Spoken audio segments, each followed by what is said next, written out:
मेरा नमन। बनते डॉक्टर करुणा श्री राहुल और भिक्षु संघ को सादर वंदामि। सभी धम्म बंधुओं को नमो बुद्धाय जय वीर।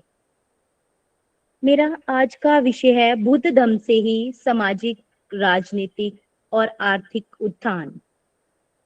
इससे पहले मैं चर्चा करना चाहूंगी कि धर्म और बौद्ध धम्म में अंतर क्या है।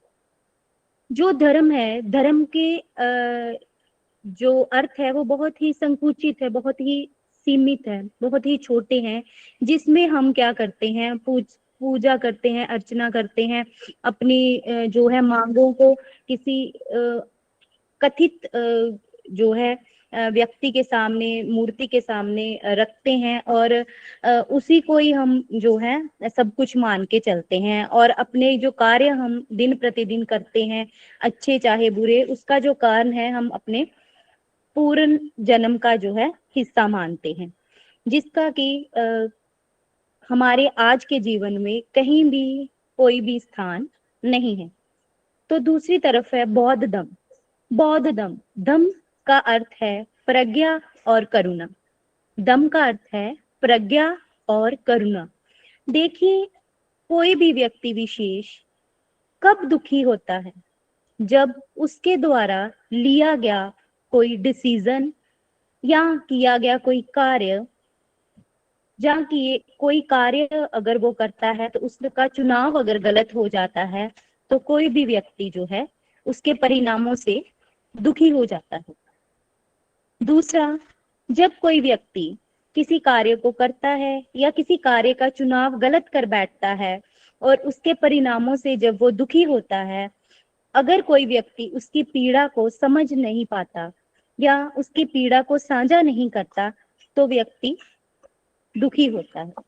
दोनों ही हालातों में, पहले में जब व्यक्ति ने डिसीजन गलत लिया या कुछ कार्य ऐसा किया जो कि अच्छे से जिसको समझा ना था, उस हालात में प्रज्ञा हमारा साथ देती है। प्रज्ञा जो है वो वहां पे अपना महत्वपूर्ण जो है योगदान दे सकती है और हम उस पीड़ा से बाहर आ सकते हैं। हम उन परिणामों से को पॉजिटिव कर सकते हैं। दूसरी तरफ जब हम परिणामों से दुखी हैं तो किसी व्यक्ति की करुणा, उसका हमें प्रज्ञावानी होकर के समझाना, उन परिणामों, दुष्परिणामों के बारे में समझाना कि अगर आपने ऐसा डिसीजन लिया है तो आप भविष्य में ऐसा डिसीजन ना लें, आप अपने कार्य को ऐसे करें या अपने कार्यों का चुनाव ऐसे करें ताकि आपको दोबारा दुखी ना होना पड़े। तो इन दोनों ही हालातों में जो है प्रज्ञा और करुणा जो है हमारा साथ देती है। दोनों हालातों में, पहले में प्रज्ञावान और दूसरे में करुणा व्यक्ति की आवश्यकता होती है। इससे समझ में आता है कि अगर समाज में दुखों को दूर करना है तो करुणा और प्रज्ञा की आवश्यकता है। प्रज्ञा की आवश्यकता, जैसे मैंने बताया, इसलिए है ताकि हम किसी भी कार्य का चुनाव जो है तर्क के आधार पर कर सके, उसके परिणामों को, दुष्परिणामों को और सही परिणामों को जान करके। और करुणा का यहाँ पे ये योगदान रहता है कि हमें कोई भी व्यक्ति जो कारुणिक है वो हमें समझा सकता है कि हमें किस कार्य को कुशल कर्मों में कैसे करना है, कुशल कार्य को कैसे संपन्न करना है, कैसे वो कार्य हैं जिनसे हमारा और दूसरों का कल्याण होता है। बौद्ध धम्म ही करुणा और प्रज्ञा का सागर है। बौद्ध धम्म में ही हम करुणा और प्रज्ञा को सीखते हैं। हम सब मानव हैं। आज हमारी जो मूलभूत आवश्यकताएं हैं उनको पूरा कर पाना बहुत ही कठिन है। उसके क्या कारण हैं? उनके बहुत सारे कारण हैं। हम दुखी हैं, हमारी मूलभूत आवश्यकताएं, रोटी, कपड़ा और मकान, इसके अलावा शिक्षा, चिकित्सा, यही पूरी नहीं हो पा रही, हम इस वजह से दुखी हैं। इसका कारण क्या है? इसका सबसे बड़ा कारण हमारी अनपढ़ता है, हमारा पढ़ा लिखा ना होना है।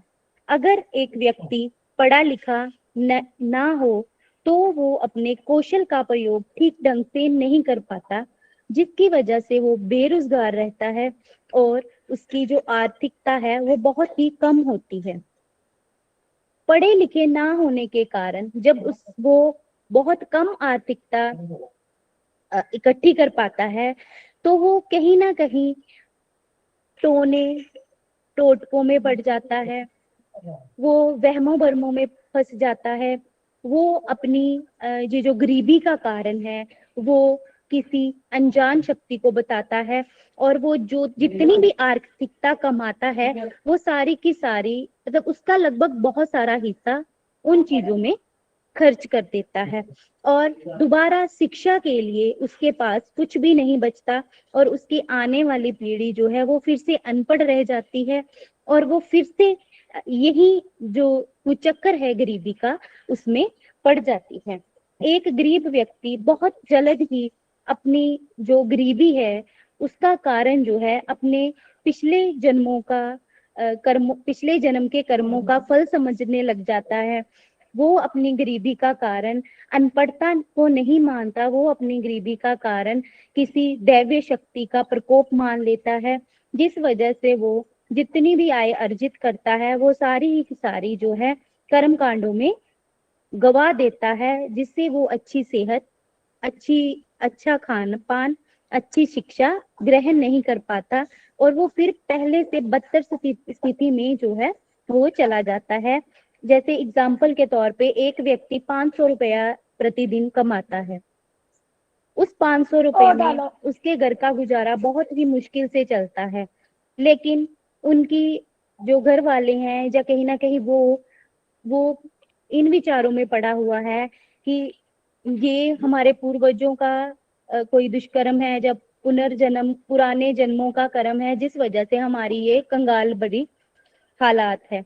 तो वो क्या करेगा, वो 500 रुपए से 250 पूजा पाठ में खर्च कर देता है, 250 में खाने पीने का जो है सामान ले आता है, शिक्षा के लिए सेहत के लिए कुछ बचा के नहीं रखता। तो वो कैसे जो है एक अच्छे और सुखी परिवार को का यापन कर सकता है, अपने बच्चों को अच्छी शिक्षा कैसे दे सकता है। रोजगार के अच्छे अवसर ऐसे व्यक्तियों को नहीं मिल पाते। हम मिथ्या शक्तियों को जब मानने लगते हैं, कर्म कांडों में जब पड़ जाते हैं, तो जो भी कुछ कमाते हैं वो ऐसे ही व्यर्थ गवा देते हैं। अधिकतर जब हम गरीब होते हैं, अनपढ़ होते हैं, तो हम क्या करते हैं, हम शिक्षा चिकित्सा के लिए जो वेलफेयर स्कीम्स होती हैं उस पर डिपेंड हो जाते हैं। तो जब उन पे हम निर्भर रहते हैं तो वो स्कीम्स में कुछ नहीं मिलता, उन स्कीमों में कुछ नहीं मिलता, वहां पे भी हमारा शोषण होता है, और हमारी जो सोच है वो और भी संकुचित हो जाती है, और भी छोटी हो जाती है, और जो अवसर हमें पर्याप्त है हम उन अवसरों का भी फायदा ठीक से नहीं ले पाते। हमारे जो अवसर हैं वो भी लिमिटेड हो जाते हैं। अनपढ़ होने के कारण हम अधिकतर अवसरों का फायदा जब नहीं उठा पाते, तो जो अवसर हमें पर्याप्त होते हैं हम उनके बारे में कभी सोचते नहीं हैं, उनको भी व्यर्थ ही गवा देते हैं। हमारे कानूनी अधिकार जो हैं हम उनसे भी वंचित रहते हैं, क्योंकि हमें समझ ही नहीं है कि हमारे अधिकार क्या हैं, क्योंकि हम पढ़े लिखे नहीं है, हमारे पास डिग्रियां हैं, लेकिन हमने कैसे उन अधिकारों का प्रयोग करना है हमें समझ ही नहीं है। ऐसे ही हमारी अगली पीढ़ियां भी प्रभावित हो रही हैं। हमें वेलफेयर के नाम पर अच्छी सेहत सुविधाएं देने का वादा किया जाता है, लेकिन किसी तरह की कोई सुविधाएं नहीं दी जाती। जो हमारे मूलभूत कौशल होते हैं, हमारे स्किल्स होते हैं, उनको विकसित करने के नाम पे ट्रेनिंग कैंप्स जो हैं वो लगाए जाते हैं, लेकिन उनमें हमारा विकास नहीं होता, हमारे स्किल्स का विकास नहीं किया जाता। फैसला लेने की जो हमारी क्षमता है वो भी हमारी विकसित नहीं होती। हम डिसीजन मेक जहां हमें डिसीजन लेना होता है वहां हम डिसीजन नहीं लेने की वजह से हमारे डिसीजंस कोई और ले लेता है, और हम किसी भी क्षेत्र में अपना बनता योगदान नहीं दे पाते, क्योंकि ना तो हमारी सेहत अच्छी है और ना ही हम इतने शिक्षित हो पाए हैं कि हम अपने स्किल्स को जो है वो दिखा सके। और इसके अलावा जो भी कानूनी अधिकार हैं हमारे, हमें उनके बारे में बिल्कुल भी जानकारी नहीं है, तो हम वो भी जो है अपनी जो उत्पादकता है, अपनी प्रोडक्टिविटी है, उसको हम नहीं दिखा पाते। इसके अलावा जो हमारी समझ है वो डेवलप नहीं है, तो हम क्या करते हैं, हम शिक्षा की बजाय दूसरे कार्यों को जो है प्रेफरेंस देने लगते हैं। हम बच्चों की पढ़ाई के बजाय उनकी शादियों को प्रेफरेंस देने लग जाते हैं। हम बच्चों की सेहत के बजाय हम जो आसपास बाबाओं के पास ले जाके उनका जाड़ा करवाने को प्रेफरेंस देने लग जाते हैं, जहाँ पे हमारे बच्चों की सेहत भी और खराब हो जाती है। और जो हमारे पास कुछ बचा हुआ होता है, जो हमने उनकी शिक्षा पे खर्च करना है, वो हम शिक्षा पे खर्च करने की बजाय उनकी शादियों पे खर्च कर देते हैं। जैसे कि हमने आम देखा है कि कोई भी व्यक्ति जो है, अगर उनकी बच्चियां कहें कि हमने आगे पढ़ाई करनी है, तो वो उनके लिए लोन नहीं लेते, लेकिन उनकी शादियों के लिए जो है वो लोन लेने में जो है इंटरेस्ट दिखाते हैं, और वो कर्ज में डूब जाते हैं, सिर्फ शादी ही कर पाते हैं। और अगर हम प्रज्ञावान हो, हम शिक्षित हो, तो हम क्या करेंगे? हम वो अपने बच्चों की पढ़ाई के लिए लोन लेने को प्रेफरेंस देंगे, और हमारे बच्चे जो है पढ़ लिख कर वो हमारा कर्ज भी उतार सकते हैं, अपने लिए अच्छी शिक्षा, अच्छी सेहत और अपने परिवार को जो है अच्छे से योगदान दे सकते हैं, अपने परिवार का अच्छे से पालन पोषण कर सकते हैं। लेकिन हमारी समझ जो है वो उस पे जो है पर्दा डाल रखा है। उस पे पर्दा किन लोगों ने डाला हुआ है? उस पे पर्दा जो है राजनेताओं ने डाला हुआ है, उस पे पर्दा धर्म के ठेकेदारों ने डाल रखा है। जो राजनेता हैं उनको पता है कि हमारी क्या कमजोरियां हैं, हमारी छोटी छोटी कमजोरियों को वो बड़ी समस्याएं बना के दिखाते हैं। वो अपनी स्टेजों पे वो जोर जोर से बोलते हैं कि आपकी समस्या ये है। हम मुट्ठी भर चावल, मुट्ठी भर दाल, मुट्ठी भर दानों के लिए मुफ्त शिक्षा के चक्कर में, मुफ्त चिकित्सा के चक्कर में जो है हम अपना सारा कुछ जो है गवा देते हैं। और दूसरी ओर जो है धर्म के ठेकेदार वो क्या करते हैं? राजनीति हमारे साथ वेलफेयर प्रोग्राम्स के नाम पे जो है हमें लूटती है और हमारे अस्तित्व को मिटा रही है। और दूसरी तरफ जो धर्म के ठेकेदार हैं वो इन सब चीजों का कारण उन लोगों को ना बता करके हमारे पिछले जन्म के कर्मों को बताते हैं, हमारे पापों को, हमारे पैतृक दोषों को बता देते हैं, और उनके जो गलत कार्य हैं, राजनेताओं के जो गलत कार्य हैं, उन पर पर्दा डाल देते हैं। तो राजनीति का अर्थ जो है, वास्तव में राजनीति का अर्थ होता है उचित समय पर, उचित स्थान पर उचित कार्य करना, उचित निर्णय लेना। लेकिन हम देख रहे हैं कि जहां भी मानव विकास की बात होती है, जहां भी मानव की तरक्की की बात होती है, कोई भी राजनेता, कोई भी धर्म का ठेकेदार ऐसा कोई भी उचित कार्य नहीं करता, उचित फैसला नहीं लेता जहां पे मानव का कल्याण हो। हमें समझना होगा कि ये जो मुफ्त चिकित्सा, मुफ्त शिक्षा की बात की जा रही है, ये उनकी ड्यूटी है, ये उनका कार्य है, वो हम पे एहसान नहीं कर रहे। लेकिन जो हमारी समझ है उसको उन्होंने इस तरह जकड़ के रखा है, बड़ी बड़ी बातें करके, जिनमें कोई दम नहीं है, कि हम उन पे विश्वास करके उनको चुपचाप जो है अपनी वोट थमा देते हैं। राजनेता तो हमारी गरीबी, अनपढ़ता का फायदा नशे और मुट्ठी भर अनाज का लालच देकर, मुफ्त चिकित्सा शिक्षा का लालच देकर हमारी जो है वोट बटोर लेते हैं। हम भी अनपढ़ता और लालच के बस इन्हें वोट बेच रहे हैं। सेहत शिक्षा से वंचित भूखे प्यासे जो लोग हैं अपनी किस्मत को ही कोसते रहते हैं, जीवन को बोझ समझकर ढो रहे हैं। कमजोर रहे पुराने जन्मों का फल बताकर, पितृदोष बताकर, कर्म कांडों में उलझकर आप जो है रह गए हैं। अब आप ही बताओ कि हमारे पुरखे भी आंखें मूंद कर जो है पाठ पूजा करते थे, हमारे पुरखे भी आंखें मूंद कर जो है लोगों पे विश्वास करते थे, हमारे पुरखे भी जो है वो पुराने जन्मों के कर्म, क्या हमारे पुरखों ने और हमने इतने पाप कर दिए हैं जो कि आज तक धुले ही नहीं? हमने ऐसा कौन सा पाप कर दिया है जो आज भी हम उसकी सजा भुगत रहे हैं? असल में हमने ऐसा कोई पाप नहीं किया। हमने किया क्या है? हमने अपनी सम्यक दृष्टि वाले जो पुरखे हैं उनकी बातों को नजरअंदाज किया है। हमने तथागत बुद्ध की बातों को नजरअंदाज किया है, हमने बाबा साहिब की बातों को नजरअंदाज किया है, और आज भी हम भिक्षुओं की बातों को नजरअंदाज कर रहे हैं, जिसकी वजह से हम वही समस्याओं से आज भी उलझ रहे हैं। हम वही गरीबी, अनपढ़ता के कुचक्कर में, जिसमें राजनेताओं और धर्म के ठेकेदारों ने जिसको और भी उलझा दिया है, उसमें उलझ करके रह गए हैं, जिसका कारण ये हुआ कि धर्म के ठेकेदार अप्रत्यक्ष रूप से राजनीति करते आ रहे हैं और कर भी रहे हैं।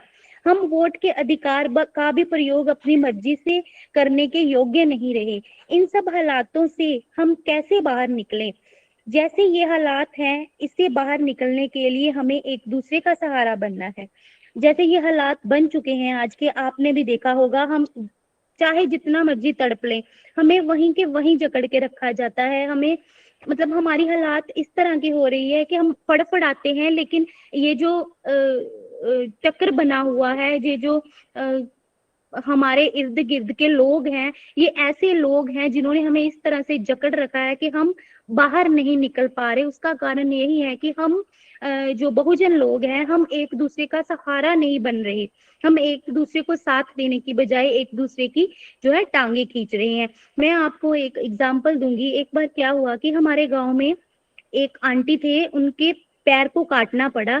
1 लाख रुपए का खर्च हुआ उनके ऑपरेशन पे, जबकि उनके पास एक चिकित्सा का कार्ड था, उसमें फ्री इलाज होना था।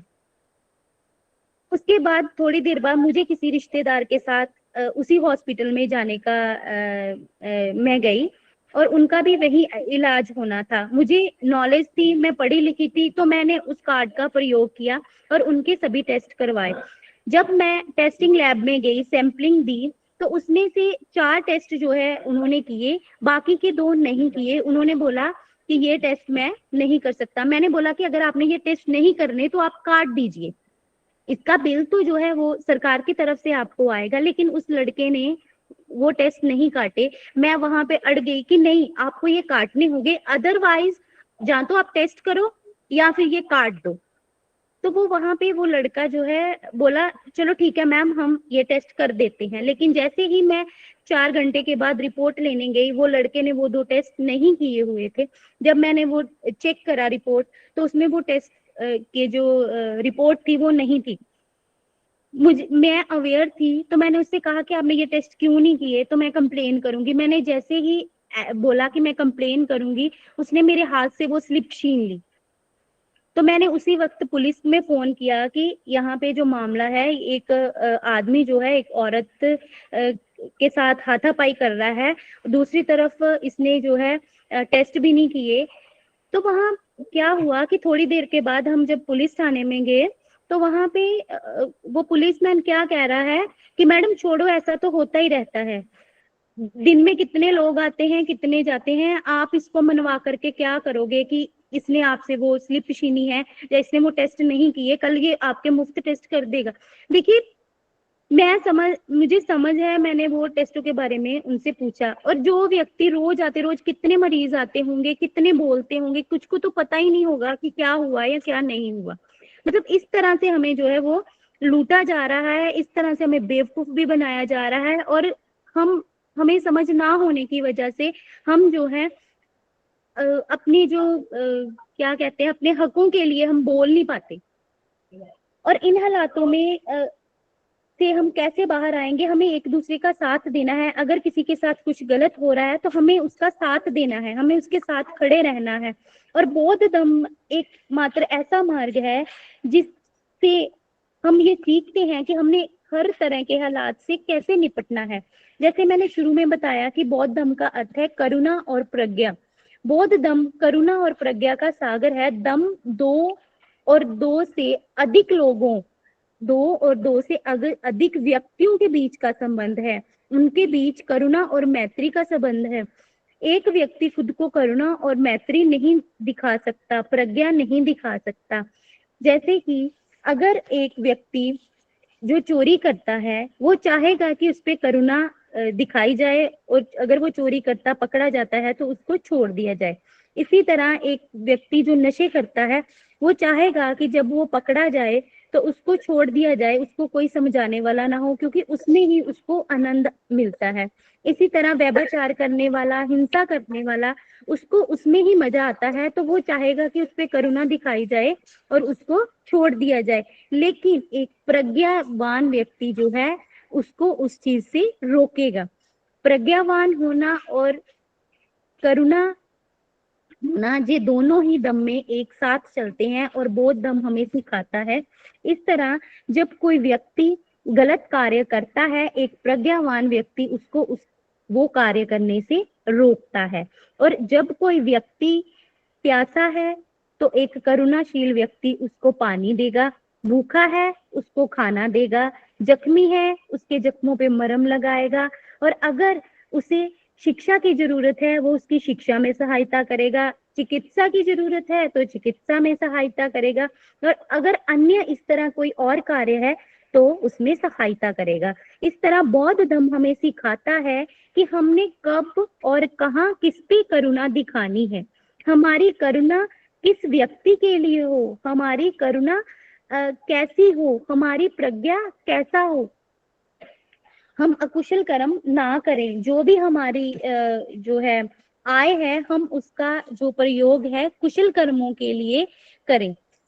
बौद्ध धर्म सिखाता है कि आवश्यकता के अनुसार एक बौद्ध को करुणा प्रज्ञा से आगे कैसे बढ़ना है, और करुणा और प्रज्ञा उसका मनोबल जो है वो बढ़ाती है। बौद्ध धर्म ही उचित समय पर, उचित स्थान पर उचित कार्य करने की कला सिखाता है, जो शासन का विशेष गुण है। जैसे मैंने शुरू में बताया कि राजनीति क्या है, उचित समय पर उचित स्थान पर उचित कार्य करना, उचित डिसीजन लेना। इसी तरह जो बौद्ध धर्म है वो सिखाता है उचित समय पर उचित स्थान पर उचित कार्य को हमने कैसे करना है, इसकी कला जो है वो बौद्ध धर्म सिखाता है। हम लोगों की समस्याओं का कारण अनपढ़ता है, तो अनपढ़ता से पैदा हुई जो गरीबी है उसको दूर करने के लिए किताबी ज्ञान की शिक्षा की आवश्यकता नहीं है। उसको दूर करने के लिए हमें जो है एक दूसरे का साथ देने की आवश्यकता है। जो बौद्ध धर्म सिखाता है, एक बौद्ध व्यक्ति तथागत के बताए हुए मार्ग पर चलता हुआ किसी भी बात को इसलिए नहीं मानता कि किसी व्यक्ति विशेष ने कही है, इसलिए नहीं मानता कि उसके पुरखों ने कही है, इसलिए नहीं मानता क्योंकि किसी धर्म ग्रंथ में कही गई है। जैसे कि हमारी गरीबी का कारण जो है हमारे पुरखे बताते हैं कि उनके पुराने जन्मों का पाप है। एक बौद्ध व्यक्ति ये सब चीजें नहीं मानता, वो अपने जो है किसी भी दशा में जिसमें वो रह रहा है उसका कारण उसके इस समय के कर्मों को मानता है, और वो समझता है, एक बौद्ध व्यक्ति समझता है कि अगर मेरे साथ ऐसा हुआ है तो मेरे अब के किए गए कार्यों का फल है, तो मुझे ये कार्य अब इस तरह से नहीं करना, अब मुझे वो कार्य पहले से ज्यादा कुशलता पूर्वक करना है, किसी की सलाह लेकर के करना है। और अपनी आय का प्रयोग भी वो कर्म कांडों में नहीं करता, वो अपनी आय के प्रयोग जो है अच्छे कार्यों के लिए करता है। एक बौद्ध व्यक्ति जो है अपने जो है कमजोरी का जो फायदा है किसी को उठाने नहीं देता। एक बौद्ध व्यक्ति जो है नशे से दूर रहता है। एक बौद्ध व्यक्ति जो है वो इस चीज को महत्व देता है कि किस समय पे किस स्थान पे कौन सा डिसीजन लेना है और कौन सी चीज जो है वो आवश्यक है। जब बौद्ध धर्म के मार्ग पर चलते हमारा कल्याण होता है, करुणा पैदा होती है, तो हम यकीनन ही दूसरों के भले के लिए भी अपना हाथ बढ़ाते हैं।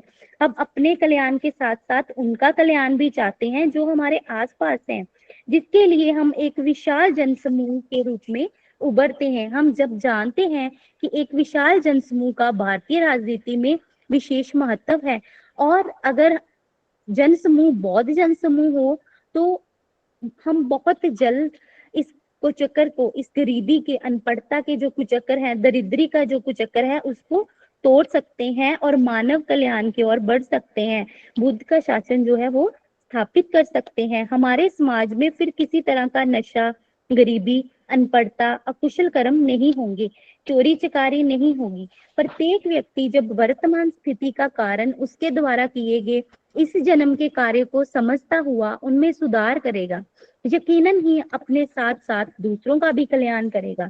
समाज में बौद्ध धर्म की पहचान स्थापित होगी तो बेटा बेटी, बहू बेटी, महिला पुरुष में कोई अंतर नहीं रहेगा, और ना ही महिला पुरुष के नाम से किसी का शोषण होगा।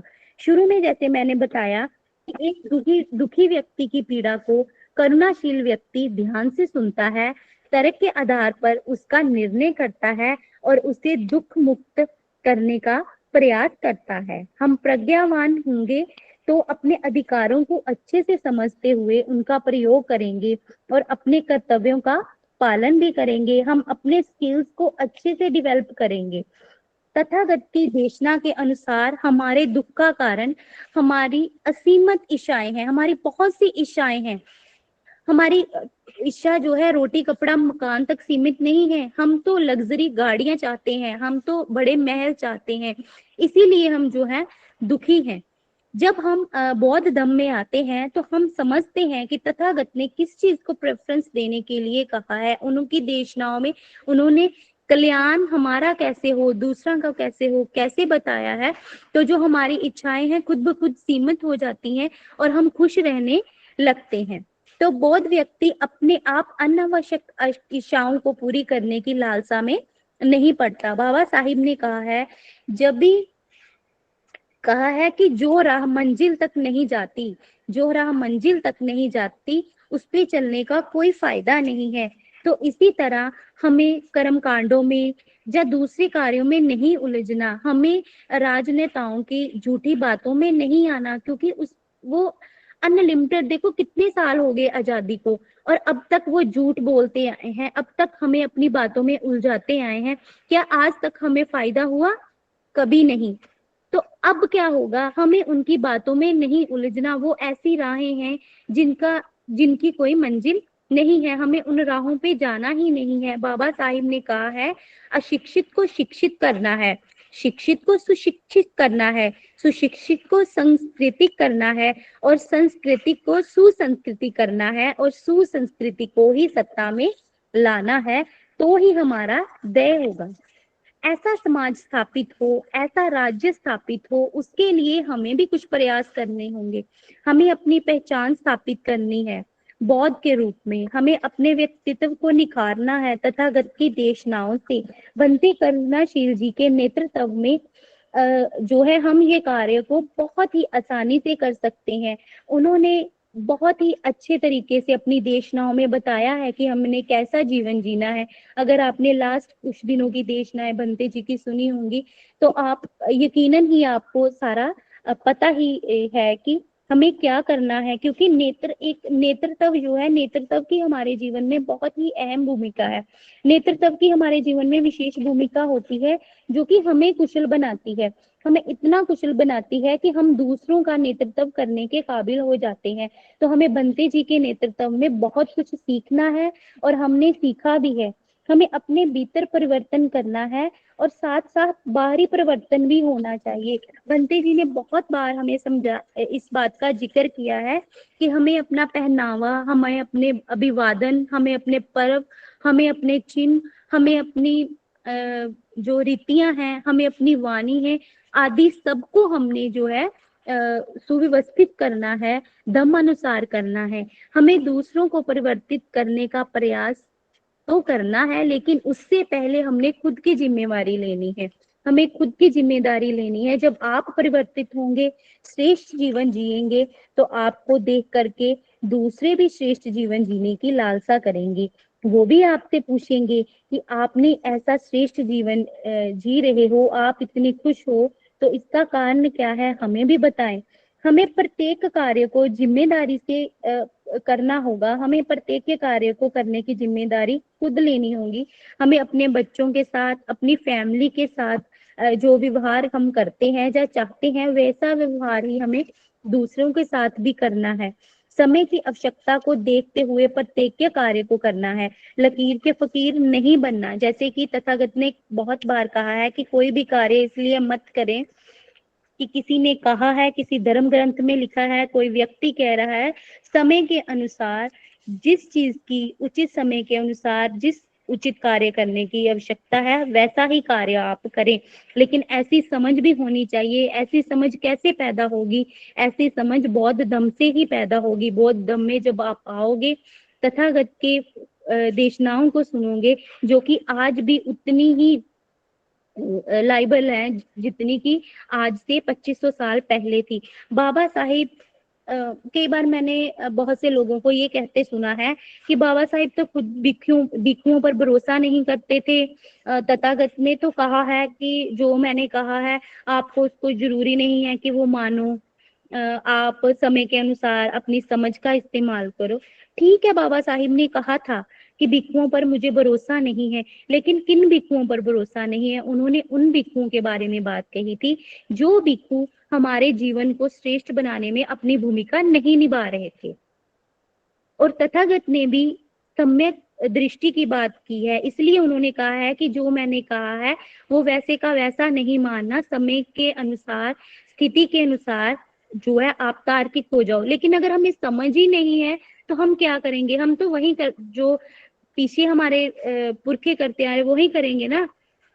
ऐसे पत्थरों को माथा टेकेंगे या ऐसे अंधविश्वासों में पड़े अपना झाड़ा करवाते रहेंगे, वहीं पे अपने पैसे चढ़ाते रहेंगे। आप इस बात को जो है आपने समझना है। अगर तथागत ने ये कहा है तो उन्होंने समय के अनुसार कहा है, तो आज के जो समय की डिमांड है उसके हिसाब से आप देखो कि आपको क्या करना चाहिए, क्या उचित है। उसके लिए आपको एक अच्छे नेता की नेतृत्व की जरूरत है। वो नेतृत्व आज के समय में भिक्षु करना श्री राहुल के से ही मिल सकता है, जो मेरा मानना है। तो मैं कहना चाहती हूँ कि तथागत और बाबा साहब चाहते क्या थे, हमें इस चीज पर जो है विचार करना होगा। हमने उनकी बातों को तो लकीर के फकीर बन के मान लिया कि बाबा साहिब ने कहा था मुझे भिक्षुओं पर भरोसा नहीं है, तथागत ने कहा कि जो मैं कह रहा हूँ उसको वैसे का वैसा मानना ये जरूरी नहीं है। लेकिन तथागत और बाबा साहिब चाहते क्या थे, इस पे कभी हमने विचार नहीं किया। तो आपको खुद समझ में आ जाएगा कि बाबा साहिब भिक्षुओं पर क्यों विश्वास नहीं करते थे, तथागत ने ऐसा क्यों कहा। उन्होंने इसीलिए कहा, उन वो दोनों ही ये चाहते थे कि हमारे जीवन का कल्याण हो और समय के अनुसार हमारा जो है वो शोषण ना हो। अपनी समझ के इस्तेमाल से कुशल हम कार्य करें, अपनी समझ के अनुसार हम कुशल कार्य करें और समय और स्थिति के अनुसार अपना निर्णय लें। हमें हमारी समझ को इतना आजाद कर रखा है, उन्होंने बंदी नहीं बना रखा। दोनों बातों में सामाजिक कल्याण, बाबा साहिब की बात में और तथागत की बात में, दोनों में सामाजिक कल्याण को महत्व दिया गया है। अक्सर हम बात करते हैं धर्म पर राजनीति टिकी हुई है। अक्सर ही बहुत सारे जो है लोग हैं, वो यही कहते हैं कि धर्म पर राजनीति टिकी हुई है, ऐसा है वैसा है। तो बताएं, बिना सत्ता हमारा भला नहीं है। तो बताएं, विशाल जनसमूह को हम सत्ता में भागीदारी के लिए तैयार कर पाए हैं क्या? हम किस जनसमूह को सत्ता में भागीदारी के लिए तैयार कर पाए? तो उसके लिए हमें बहुजन समाज को धर्म के ठेकेदारों की जो है पकड़ है उससे छुड़वाना होगा। देखिए, जैसे मैंने शुरू में बताया कि हमारी जो स्थिति है वो अनपढ़ता की वजह से तो बदतर है, लेकिन राजनेताओं ने, धर्म के ठेकेदारों ने उनको बहुत बदतर बना दिया है। लेकिन उसको अगर सुधारना है, अगर हम कहीं ना कहीं चाहते हैं कि हम सत्ता में आए, तो उसके लिए क्या करना होगा? हमें प्रयास तो हमें तीनों चारों फील्ड्स में करने हैं, लेकिन सबसे पहला प्रयास हमें अपने बहुजन समाज को उनकी जकड़ से छुड़वाने का है, जो धर्म के ठेकेदारों ने जो है पुरा पुनर्जन्म के नाम से, पितरों के नाम से, पाप पुण्य के नाम से उन पे जो बोझ डाल रखा है, उनको जिस जंजीरों में जकड़ रखा है, उसमें से छुड़वाना जो है सबसे पहले हमने ये कार्य करना है, ताकि उनका शोषण ना हो। और बाबा साहब द्वारा दिया गया जो दमका मार्ग है वो उन्हें दिखाना है, ताकि उनको पता चले कि हमारा कल्याण कहाँ है। अदरवाइज हम जितने भी एफर्ट्स हम लगा ही रहे हैं आज तक, जितने भी एफर्ट्स लगाएंगे वो शून्य होते जाएंगे। बहुत से लोग ये भी कहते हैं कि बाबा साहिब अंत में बुद्ध की शरण में गए, लेकिन जब बाबा साहिब बुद्ध की शरण में गए तो उन्होंने हमें भी ये संदेश दिया कि हमें भी तथागत की शरण में जाना है, अगर हमें जीवन को श्रेष्ठ बनाना है। हम बहुत पहले चाहते थे कि हमारा कोई नेतृत्व करे, ऐसा नेतृत्व हो कि जिसमें हम धार्मिक रूप से भी स्वतंत्र हों और राजनीतिक रूप से भी स्वतंत्र हो। हमारा कोई ऐसा नेता हो, हमारा कोई इस प्रकार नेतृत्व करे कि हम इन जो जटिलताओं में उलझ कर रहे हैं उनसे बाहर निकलें। तो बंते जी हमें इस रूप में मिले हैं। बंते जी से जब मैं मिली तो मुझे लगा कि वाकई में ही हमने वो नेता जो है हमें मिल गए हैं, हमें एक कुशल नेतृत्व मिला है। अगर हम उनको फॉलो करेंगे तो हमारा जो जीवन है सच में ही श्रेष्ठ बन जाएगा। हमें सभी क्षेत्रों में आर्थिक, सामाजिक, राजनीतिक में सामान्य रूप से जो है कार्य करना है। अगर हम बहुजन का हित चाहें, लेकिन दम के क्षेत्र में सबसे पहले और सबसे ज्यादा कार्य करना है, क्योंकि बाकी कार्यों में किए गए कार्य, जैसे मैंने पहले बताया, कि शून्य होंगे अगर हम दम का कार्य पहले नहीं करेंगे। हमारी आर्थिकता जो है वो चढ़ावे के, वहमों भरमों के रूप में जो है वो उन्हीं स्थानों पर जाती रहेगी। हमारा समाज जो है नशे में, चोरी में, आर्थिकता और सामाजिक राजनीतिक असमानता से उत्पीड़ित ही रहेगा जब तक हम अपने बहुजन समाज को दम का रास्ता नहीं दिखा पाए। हमारे लोग राजनीतिक कार्यों में भागीदारी अकुशलता पूर्वक ही करते रहेंगे जितनी देर तक हम उनको दम का रास्ता नहीं दिखा पाए। हमारे जो बहुजन समाज के लोग हैं वो वेलफेयर स्कीम्स में उलझे ही रहेंगे जब तक हमने उनको दम का रास्ता नहीं दिखाया। हमारी सर्वप्रथम जो जरूरत है वो दम बहुजन लोगों को जो है दम में लाना है, उनका मानसिक विकास करना है। बहुत से लोग ये कहते हैं जो दिखता है वो बिकता है, तो हम इस वाक्य का प्रयोग जो है अक्सर ही सुनने में आता है। तो मेरा भी निजी विचार है कि विशाल जन के समूह के रूप में हमें दिखना भी है, हमें विशाल जन समूह रूप में दिखना भी है, तो ही हम बहुजन समाज को बुरे सामाजिक, राजनीतिक और आर्थिक प्रभावों से मुक्त कर पाएंगे, बचा सकेंगे। बौद्ध दम से आपके जीवन में जो परिवर्तन आए हैं उनको सबको बताना है। जैसे कि मैंने बताया, मैं पहले आज से 7-8 साल पहले मैं भी जो है बहुत वहमों में उलझी थी, बहुत ब्रह्म करती थी, व्रत करती थी। लेकिन जैसे ही मुझे धम्म का मार्ग मिला तो मैंने एकदम से वो सब छोड़ दिया, क्योंकि मेरी समझ में आ गया कि एक मानव का कल्याण किस चीज में है। तो जैसे मेरे जीवन में परिवर्तन आया है मैं सबको बताती हूँ, तो वैसे ही आप सबको भी बताना है, दूसरों को बताना है, दूसरों को ये मार्ग दिखाना है, ताकि हमारे जो बहुजन लोग हैं वो इसमें आ सके। हमने अपने साथियों का मनोबल बढ़ाना है, साथ देना है, तन मन धन से सहयोग करना है, उन्हें हर तरह से आगे बढ़ने में सहायता करनी है। बाबा साहिब ने कहा है कि आपकी बहुत बड़ी जिम्मेदारी है कि आपका व्यवहार कैसा होना चाहिए। आपका व्यवहार अन्य लोगों ऐसा होना चाहिए कि अन्य लोग उसका पालन करें। इसलिए बौद्ध धर्म का पालन अच्छी तरह से करो कि हमारे अपने उद्धार के साथ साथ पूरे राष्ट्र का उद्धार ही नहीं, पूरे संसार का उद्धार हो। मैं फिर से दोहराऊंगी कि बाबा साहिब ने कहा था कि हमारा अपना व्यवहार हमारी जिम्मेदारी है। हमारा अपना व्यवहार ऐसा होना चाहिए कि दूसरे लोग उनका पालन करें। इसलिए हमें अपना व्यवहार अपने व्यवहार में बौद्ध धर्म का पालन अच्छे से करना है, जिससे हमारे व्यक्तित्व के साथ साथ, हमारे उद्धार के साथ साथ राष्ट्र का ही नहीं बल्कि पूरे संसार का उद्धार हो सकता है।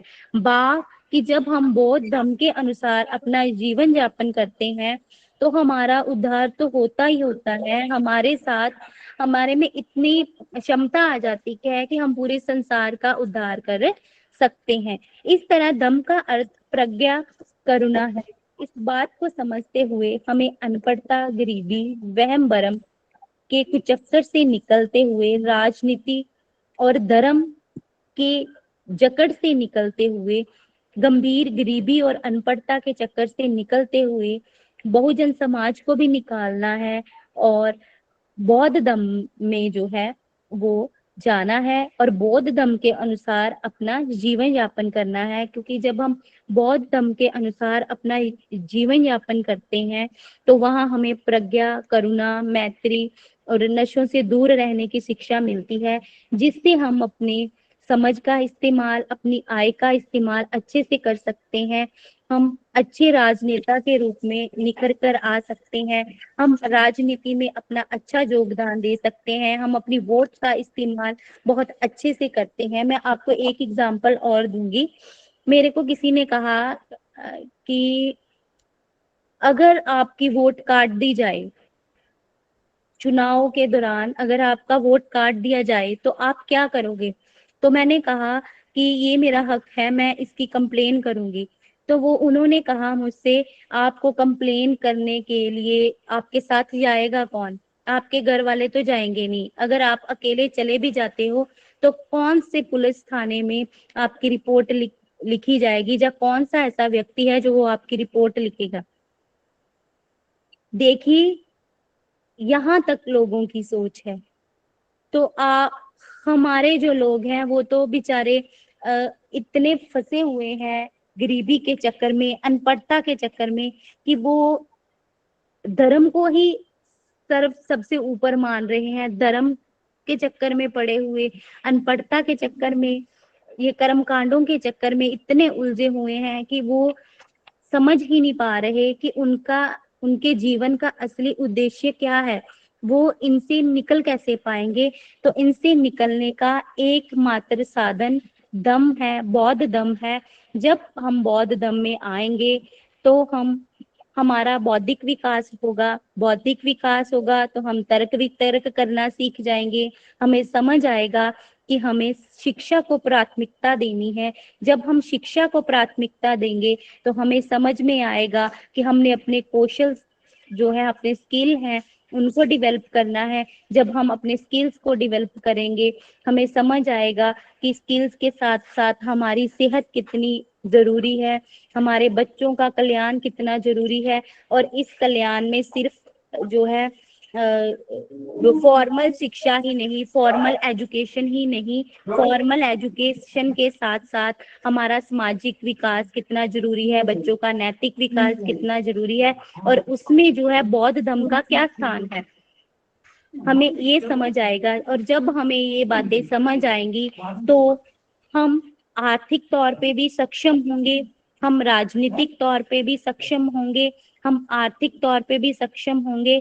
हम जो है एक दम बौद्ध दम के समूह के रूप में, जो है बड़े समूह के रूप में जब सामने आएंगे तो सत्ता खुद हमारी होगी। तो हम जैसे चाहेंगे, एक बौद्ध धर्म को मानने वाला एक बौद्ध जब राजनेता बनेगा, वो यकीनन ही लोगों का कल्याण करेगा। वो उनको झूठी बातों में नहीं उलझाएगा, वो उनके कल्याण की बात करेगा। वो ऐसा राज्य स्थापित करेगा जो सम्राट अशोक के राज्य जैसा राज्य होगा।